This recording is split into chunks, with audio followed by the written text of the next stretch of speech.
বাটি নিয়ে নিয়েছি। এবার আমি এটার সাহায্যে এরকম করে ঘষে ঘষে আমি তালের গা থেকে ইয়েটা বের করে দেব। আর এই দেখো বন্ধুরা কত সুন্দর বেরিয়েছে। এরকম ভাবে আমি 3টে আটি পুরো কমপ্লিট করে নেব। কমপ্লিট করে তোমাদের দেখাচ্ছি। এই দেখো বন্ধুরা আমার তালের পাল বের করা হয়ে গেছে। আর এই দেখো কত গাঢ় হয়েছে, একদম একদম আটার মতন হয়ে গেছে। এবার এটাকে আমি ছাঁকনির সাহায্যে ছেঁকে নেবো, কারণ এর মধ্যে দেখো আঁশ রয়েছে। ওই আঁশগুলো মুখে বাঁধলে ভালো লাগবে না, তাই এই আঁশগুলো আমি একটা ছাঁকনির সাহায্যে ছেঁকে নেব। বন্ধুরা আমি তালের পালটা ছেঁকে নিয়েছি। আর দেখো কত সুন্দর একদম মসৃণ হয়ে গেছে। আর হচ্ছে কি একটা আঁশ নেই এর মধ্যে। আর এত সুন্দর দেখো, এতটা গাঢ় যে আমার হাত থেকে পড়ছে না। আর আমি একদম জল জল করে গড়িনি, আমি একদম গাঢ় করে করেছি। এই দেখো বন্ধুরা তালের বড়া করার জন্য আমি তালটাকে গুলিয়ে নিয়ে নিয়েছি আর তারটাকে একদম গাঢ়ভাবে গুলিয়েছি। আর সাথে নিয়ে নিয়েছি দেখো বন্ধুরা নারকেলটাও কুড়িয়ে নিয়েছি। এই দেখো বন্ধুরা আমি একটা গামলিতে ময়দা নিয়ে নিয়েছি। আর ময়দা যার যেরকম লাগবে সে সেরকম ভাবে নেবে। আমি এর মধ্যে 500 ময়দা নিয়ে নিয়েছি।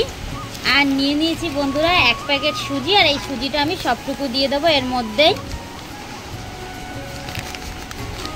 কারণ তালের বড়া করতে গেলে কিছুক্ষণ মাখিয়ে রেখে দিতে হয়, না হলে ভালোভাবে ফোলে না। আর নিয়ে নিয়েছি বন্ধুরা খাওয়ার সোডা। এই খাওয়ার সোডাটাও আমি এর মধ্যে অ্যাড করে দেব। আর বন্ধুরা নিয়ে নিয়েছি আমি লবণ। এই লবণটাও এর মধ্যে দিয়ে দেব।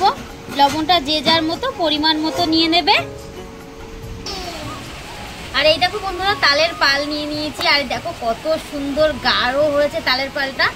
আর আমি এটা অল্প আমি যতটা পরিমাণ আটা নিয়ে নিয়েছি আমি নিয়ে নিয়েছি, তার সাথে সুজি নিয়েছি। আর তার সঙ্গে তালের পালটাও আমি হাফটুকু নিয়ে নিলাম।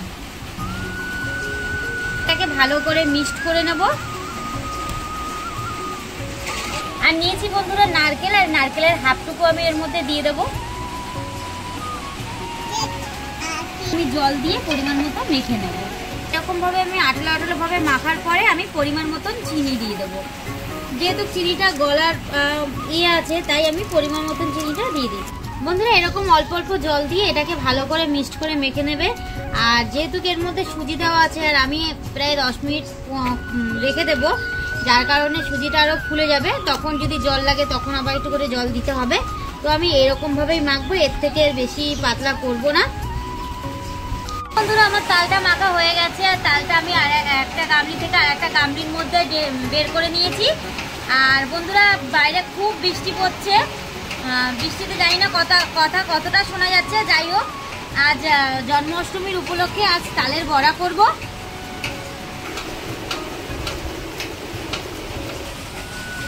বন্ধুরা আমার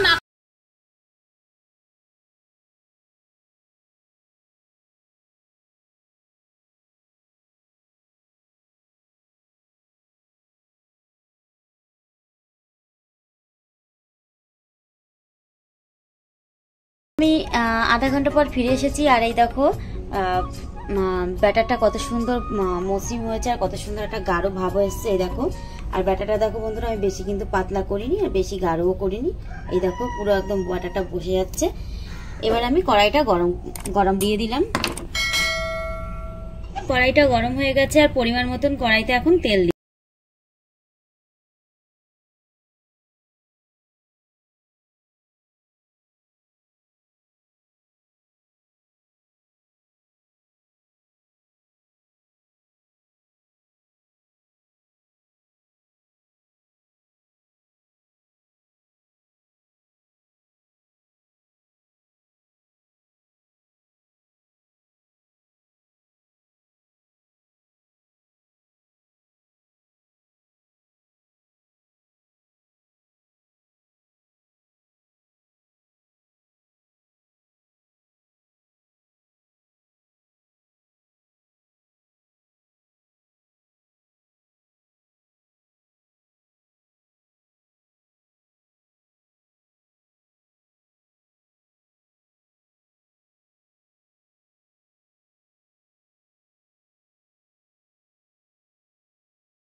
দেখো বন্ধুরা তালের বড়াগুলো দিচ্ছি আর কিরকম ভাবে ফুলে উঠছে।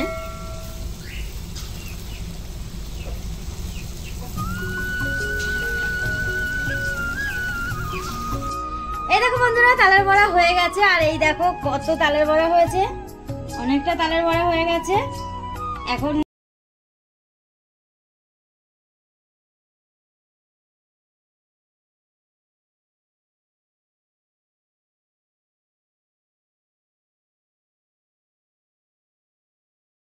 কেমন লাগলো তালের বড়া রেসিপিটা যদি তোমাদের ভালো লেগে থাকে তো লাইক কমেন্ট শেয়ার করে দিও, আর পাশের বেল আইকনটি টিপে দিয়ে আমার পাশে দেখো। আজকের মতো বন্ধুরা এইটুকু, ধন্যবাদ।